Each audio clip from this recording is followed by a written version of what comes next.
यहाँ पे यूके में एग्ज़ाम किस तरह के होते हैं। एग्ज़ाम बेस्ड कोर्स या डिग्री होती है वो थोड़ी मुश्किल होती हैं, क्योंकि पाकिस्तान में इतनी ज़्यादा नहीं सिखाई जाती। यहाँ की स्टडी ना तो इतनी मुश्किल है और ना इतनी आसान है।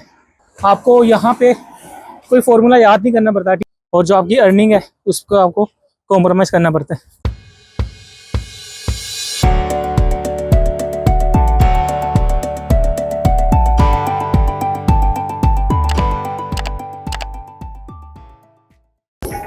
हेलो अस्सलाम वालेकुम, वेलकम आप सबका न्यू वीडियो में। तो आज की वीडियो का टॉपिक है कि यहाँ पे यूके में एग्ज़ाम किस तरह के होते हैं, क्योंकि कुछ सब्जेक्ट होते हैं वो असाइनमेंट बेस्ड होते हैं और कुछ सब्जेक्ट जो होते हैं या डिग्री जो होती है वो एग्ज़ाम बेस्ड होती हैं। तो जो एग्ज़ाम बेस्ड कोर्स या डिग्री होती है वो थोड़ी मुश्किल होती हैं, क्योंकि जो असाइनमेंट बेस्ड होती हैं तो उसमें आपको ही पता है कि उसमें रिसर्च करनी होती है, कुछ में आर्टिकल्स लिखने होते हैं। आर्टिकल राइटिंग जो हमें पाकिस्तान में इतनी ज़्यादा नहीं सिखाई जाती। बाकी जो स्टूडेंट होता है उसका इंटरेक्शन आर्टिकल राइटिंग या टेक्निकल राइटिंग के साथ इंटरेक्शन उसका तब होता है जब वो 3 साल अपने बैचलर्स के गुजार लेता है और आखिरी साल जब उसने अपना थीसिस लिखना होता है तो उसके साथ इंटरेक्शन होता है, तो एक्सपीरियंस नहीं होता इसका। तो जब वो यहाँ आता है यूके की डिग्री या यूरोप में जो भी सिस्टम है, यहाँ पे सारा कुछ सिखाया जाता है। टेक्निकल राइटिंग कैसे करनी है, टेक्निकल रिपोर्ट कैसे लिखनी है, आर्टिकल कैसे लिखने हैं, आपने अगर कोई आर्टिकल पढ़ा है उसको समराइज़ कैसे करना है, रिफ्लेक्टिव कैसे लिखना है। तो ये वो चीज़ें हैं जो यहाँ के आपको पता चलती हैं। तो जो पीएचडी के स्टूडेंट हैं उनको तो समझ आ गई होगी मैं किस चीज़ की बात कर रहा हूँ। तो यहाँ पे मास्टर जो है मोस्टली इसी बेस पे डिपेंड करता है। ख़ास तौर पे इस तरह के मास्टर कोर्स जो मैनेजमेंट रिलेटेड होते हैं उसमें ज़्यादातर रिपोर्ट होते हैं, कुछ होते हैं जिनमें एक्सेल की वर्किंग होती है, दूसरे सॉफ्टवेयर की वर्किंग होती है। तो ये थोड़ा उस तरफ चले गया टॉपिक। तो हमारा टॉपिक ये था कि यूके में एग्ज़ाम बेस किस तरह होते हैं। तो जब मैं पाकिस्तान में था तो मैं भी देखता था कि यार अगर मैं मास्टर करने जा भी रहा हूँ तो मुझे ये पता वहाँ पे एग्ज़ाम किस तरह के होते हैं। तो यहाँ की स्टडी ना तो इतनी मुश्किल है और ना इतनी आसान है, बस आपसे टाइम रिक्वायर्ड करती है, ठीक है। तो मतलब ना इतनी मुश्किल है कि बंदा कहे कि यार हो ही नहीं सकती, और ना इतनी आसान है कि बंदा कहे कि मैं जॉब भी साथ साथ कंटिन्यू कर रहा हूँ और स्टडी भी, तो ये हो जाएगी मैनेज। तो ये होता है आपको या तो जॉब सेक्रीफाई करनी पड़ती है या आपको एक्स्ट्रा टाइम लगाना पड़ता है कि अगर मैं जॉब से आया हूँ, बेशक मैं थका हूँ, लेकिन मैं उस पर स्टडी पे फोकस करूँगा। तो उसमें प्लेजरिज्म का भी ख्याल रखा जाता है।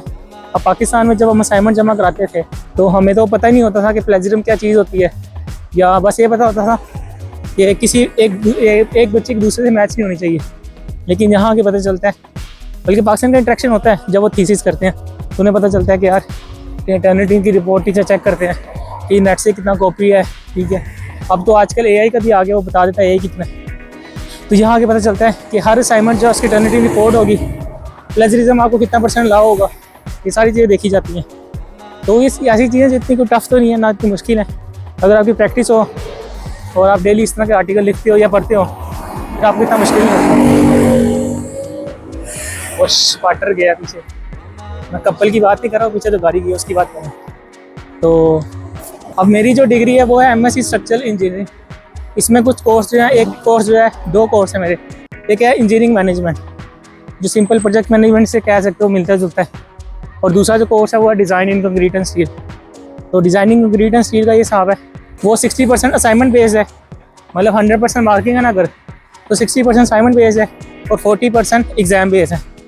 तो आपने असाइनमेंट में 60 में से 30% लेने हैं, मतलब 50 हाफ, और 40 में से एग्ज़ाम में 40 में से 20% लेने हैं। तो आप दोनों में पास हो गए तो आपका सब्जेक्ट पास होगा, जैसे पाकिस्तान में होता था। तो असाइनमेंट का तो इतना इशू नहीं होता, टीचर वगैरह गाइड कर देते हैं। अगर आप साथ साथ अपनी असाइनमेंट बनाते रहो तो एंड पे बस इसको कंपाइल करना होता है। बाकी जो एग्ज़ाम है, एग्ज़ाम भी यहाँ पे इतना मुश्किल नहीं होता। आपको फार्मूला शीट दी जाती है, ठीक है, कि आपने ये फार्मूला यूज़ करनी है। आपको यहाँ पे कोई फार्मूला याद नहीं करना पड़ता, टीचर आपको खुद बता देता है कि मैं आपको फार्मूला शीट दे दूँगा, आपको बस ये पता होना चाहिए कि आपने फार्मूले कैसे यूज़ करने हैं। तो उस लिहाज से भी ईजी है, लेकिन अब आपको ये समझने में काफ़ी टाइम लगता है आपने कौन सा फार्मूला कैसे यूज़ करना है। तो उस लिहाज से तो स्टडी इतनी मुश्किल नहीं लगी। बस ये है कि जब आप सोचते हो कि यार मैंने एग्ज़ाम की तैयारी करनी है तो आप स्टडी पे फुल फोकस करना पड़ता है, और जो आपकी अर्निंग है उसको आपको कॉम्प्रोमाइज़ करना पड़ता है। और मसला ये होता है कि जब आप यहाँ पे अपनी जॉब को कॉम्प्रोमाइज़ करते हो तो आप अपने एम्प्लॉय को कहोगे कि मैं काम नहीं कर सकता, इतनी जगह पे कोई और आ जाता है, बस यही प्रेशर होता है। बाकी यूके में स्टडी इतनी मुश्किल नहीं है। आप इसी से हिसाब लगा लें, मेरा जो इतना डिज़ाइन का कोर्स है इसमें 60% असाइनमेंट बेस्ड है। असाइनमेंट में आपको भी पता है बंदा किसी से हेल्प ले लेता है, और जैसे मेरे रूममेट्स हैं बंदा इनसे हेल्प ले लेता है, करना खुद ही होता है लेकिन हेल्प ले लेता है और कुछ सीख लेता है बंदा। बाकी जो मेरा दूसरा सब्जेक्ट है इंजीनियरिंग मैनेजमेंट का, उसमें सारी टेक्निकल रिपोर्ट है। पहले में प्रेजेंटेशन थी, दूसरे में 3600 वर्ड्स की रिपोर्ट है, और लास्ट वाले में रिफ्लेक्टिव है। तो उसमें भी ग्रुपिंग होती है, 4 या 5 बंदों का ग्रुप बन जाता है। जो पूरा प्रोजेक्ट होता है उसको डिवाइड कर देते हैं टीचर वर्कलोड के लिहाज से, तो उससे ये बर्डन डिवाइड हो जाता है। बाकी ये था मेरा स्टडी का एक्सपीरियंस। तो ना तो मुझे इतना मुश्किल लगा, ना मुझे इतना ईजी लगा। अगर तो फीस की टेंशन ना हो ना, अगर कोई बच्चा पढ़ने आ रहा है तो वो यहाँ पे बहुत चीज़ें लर्न करेगा, क्योंकि यहाँ के टीचर जो हैं वो प्रैक्टिकल चीज़ों की तरफ जाते हैं, रट्टे की तरफ नहीं जाते। प्रैक्टिकल चीज़ें आपको सिखाते हैं, इंडस्ट्री की चीज़ें बताते हैं। तो ये था मेरा एक्सपीरियंस। अभी मैं हसीब से पूछूंगा कि उसका एक्सपीरियंस कैसे है। हेलो हसीब, अस्सलाम वालेकुम। वालेकुम अस्सलाम। तो क्या हाल है राना भाई? मैं ठीक। बाकी मैंने एग्ज़ाम के बारे में बताया है, बाकी अब आप बताएं कि आपको एग्ज़ाम किस तरह लगे, यहाँ पे कि किस तरह होता है, पाकिस्तान से क्या डिफरेंस है और आपको क्या अच्छा लगा? यहाँ पर एग्जाम का डिफरेंस ये है कि यहाँ पर तुम्हें जो कुछ कराते हैं सिमिलर उसी की तरह प्रॉब्लम्स देते हैं।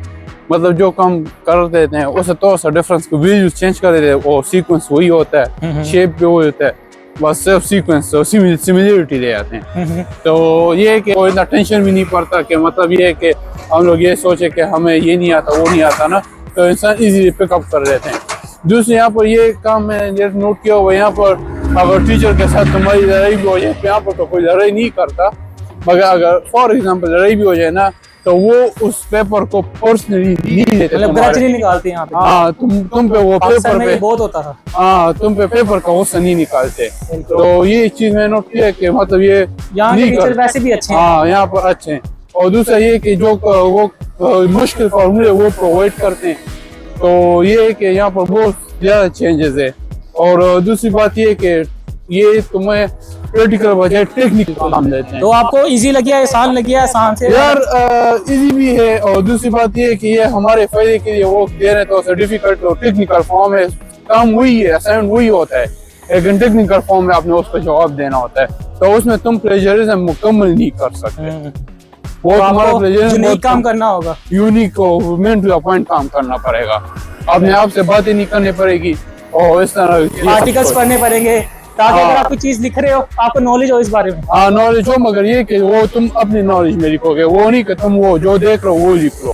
वो क्योंकि ये तुम्हारे इस तरह टेक्निकल फॉर्म में दिया हुआ है कि उसमें तुम कुछ नहीं कर सकते। तो वो ये होता है कि तुमने एहसास हो कि देखो मैंने ये काम खुद ही कर लिया, फीस दी है, मैंने कुछ सीखा है, हाँ सीख लिया, वो कर लिया। तुम अगर वो खुद ही कर ले तो कल तुम्हें जॉब लेना भी आसान होगा। बिल्कुल। तो जो नहीं करता वो उनको जॉब लेने में भी बहुत दिक्कत होती है। ऐसे ही होता है, लोग इस तरह अपनी डिग्री कर लेते हैं, उसके बाद क्या अपना जब वो PSW में जाते हैं प्रोफेशनल जॉब नहीं ले पाते, उसके बाद वो क्या करते हैं इसी तरह की वीजे खरीद के अपना टाइम पूरा करते हैं। तो ये सारा हमारा एक्सपीरियंस था। बाकी जैसे जैसे हम अभी हमें 3 महीने हुए यहाँ पे, जब आपको तो बोल के चौथा महीना होगा शायद यहाँ पे लंदन में, तो मेरा तीसरा एक्सपीरियंस था, तीसरा मंथ का था एक्सपीरियंस लंदन में। तो ये हमारा एक्सपीरियंस था। तो आज की वीडियो यहीं तक थी, उम्मीद करते हैं आपको वीडियो पसंद आई होगी। वीडियो को लाइक, चैनल को करना सब्सक्राइब। आपसे मुलाकात है इंशाल्लाह नेक्स्ट वीडियो में। टिल देन टेक केयर, अल्लाह हाफिज़।